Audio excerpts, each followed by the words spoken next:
जय हिंद दोस्तों, वंदे मातरम। तो भैया डाबर ने अपना करवा चौथ के एकदम मैं कहूँगा इनोवेटरी ऐड के ऊपर माफ़ी मांग ली है।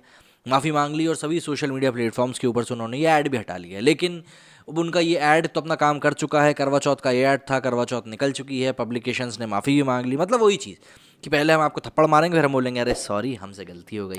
वही चीज़ इन्होंने करी है। लेकिन पब्लिक भी इस बार इस चीज़ को हल्के में नहीं ले रही। दरअसल सबसे बड़ी बात तो ये है कि मध्य प्रदेश के गृह मंत्री नरोत्तम मिश्रा ने भी इसके ऊपर संज्ञान लिया है और पुलिस को जांच के आदेश तक दे दिए। तो समझते हैं डाबर ने क्या कुछ कहा है अपनी माफ़ी में और कैसे पब्लिक उसको लेकर रिएक्ट कर रही है। करवा चौथ से जुड़े डाबर फेम ब्लीच विज्ञापन पर विवाद गहराने के बाद कंपनी ने इसे वापस ले लिया है। डाबर ने सोमवार 25 अक्टूबर को एक बयान जारी करके इस विज्ञापन को वापस लेने की जानकारी दी। कंपनी ने सोशल मीडिया पर पोस्ट शेयर कर उन लोगों की भावनाओं को आहत होने पर दुख जताया और कहा कि वो उसके लिए माफ़ी भी मांगी है।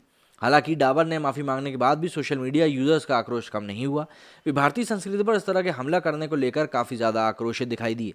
ऑब्वियसली बात है, इंस्टाग्राम पर एक यूज़र ने कहा कि हमें तुम्हारी माफ़ी स्वीकार नहीं है। वहीं एक दूसरे यूज़र ने कहा कि इस कंपनी का कोई ईमान धर्म नहीं।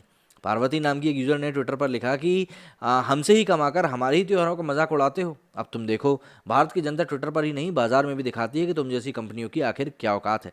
एक दूसरा यूज़र ने लिखा, जिनका कि नाम बाबूलाल लुहार है, वो लिखते हैं कि हमेशा हिंदू धर्म और उनके धार्मिक त्योहारों को ही निशाना क्यों बनाया जाता है। हम आपके उत्पादों का बहिष्कार करते हैं।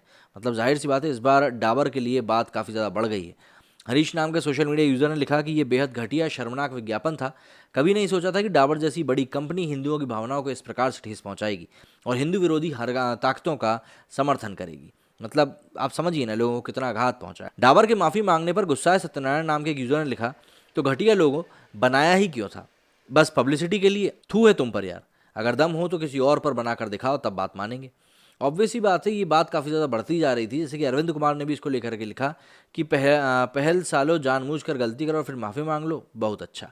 वहीं मध्य प्रदेश के गृह मंत्री नरोत्तम मिश्रा ने डाबर कंपनी के लेस्बियन वाले विज्ञापन को आपत्तिजनक बताया। उन्होंने कहा कि मामले की गंभीरता को देखते हुए मैंने डीजीपी को यथोचित कार्रवाई के निर्देश दिए हैं। कंपनी या तो विज्ञापन हटाए या फिर हम कार्रवाई करेंगे। हिंदू धर्म के साथ इस तरह की कोई खिलवाड़ नहीं कर पाएगा। नरोत्तम मिश्रा ने कहा कि हिंदू धर्म के धार्मिक त्योहारों के लिए ही आखिर क्यों विज्ञापन और वीडियो फोटो जारी किए जाते हैं। आज हम लेंगे कि लेस्बियन को व्रत करते हुए दिखाया जा रहा है, कल फिर लड़कों को शादी करते हुए दिखाएंगे। अगर हिम्मत है तो दूसरों धर्मों को लेकर ऐसी बात करके दिखाओ, तब समझ में आएगी बात। गौरतलब है कि डाबर कंपनी के करवा चौथ पर जारी हुए विज्ञापन को लेकर सोशल मीडिया पर लोग काफ़ी नाराज़ हैं। ये विज्ञापन डाबर के प्रोडक्ट फेम को लेकर है, जिसमें एक समलैंगिक जोड़े को करवा चौथ का त्यौहार मनाते हुए दिखाया गया है। लोगों का कहना है कि क्या त्यौहार को उसी रूप में नहीं रहने दिया जाना चाहिए जिस रूप में उन्हें मनाते आ रहे हैं। साथ ही पूछा कि हमेशा हिंदू त्योहारों के साथ ही क्यों छेड़छाड़ की जाती है, मुस्लिम या ऐसे त्योहारों के साथ क्यों नहीं। डाबर ही नहीं, फैब इंडिया, सीएट, मान्यवर मोहे ने भी विज्ञापनों में हिंदू भावनाओं को ठेस पहुंचाने का काम किया था और सभी को इसी प्रकार की एक मैं कहूँगा कि जो आक्रोश था वो झेलना पड़ा था। लेकिन डाबर ने माफ़ी मांगी तो ऑब्वियसली सभी को तो अच्छा लगना नहीं था, क्योंकि भारत में कुछ लोग ऐसे भी हैं जो कि इन सभी चीज़ों को सपोर्ट भी करते हैं और काफ़ी हद तक चाहते हैं कि हमारा समाज इतना ओपन माइंडेड हो जाए कि बस इन सभी चीज़ों को खुले हाथों से स्वीकार करने लगे। तो इसी फहरिस्त में पूजा भट्ट, जो कि महेश भट्ट की सुपुत्री हैं, उनका ट्वीट सामने आया है और इस ट्वीट में उन्होंने डाबर की क्लास लगाई है और उनको न जाने क्या क्या कहा है। सबसे पहले मैं आपको ट्वीट पढ़ के सुनाता हूँ, जिससे कि आपको समझ में आए कि भाई पूजा भट्ट आखिर इतनी नाराज़ होकर कहना क्या चाह रही हैं। इन्होंने अपने ट्वीट में लिखा है कि बस यही करो, स्लैम बैम और बैन। डाबर जैसी दिग्गज कंपनी ने अपने विज्ञापन के साथ खड़े होने से इनकार कर दिया। मैं सैद्धांतिक तौर पर फेयरनेस क्रीम का समर्थन नहीं करती, फिर भी मैंने प्रतिक्रिया नहीं दी क्योंकि वे बराबरी और गर्व को सेलिब्रेट कर रहे थे। लेकिन अब क्यों छुपाना। छुपाने वाली बात बस यहाँ पर यह है कि भाई आप किस चीज़ को छुपाने को लेकर बात कर रही हैं, इस बात को लेकर लोगों में थोड़ी सी नाराज़गी है। दरअसल हिंदू समाज में इन चीज़ों को अभी भी उस तरीके से मान्यता दी नहीं गई और ये सब चीज़ें गलत मानी जाती हैं। दूसरी बात, जिस करवा चौथ के व्रत की यहाँ पर बात हो रही थी इस ऐड में, वो करवा चौथ का व्रत रखा ही पति के लिए जाता है।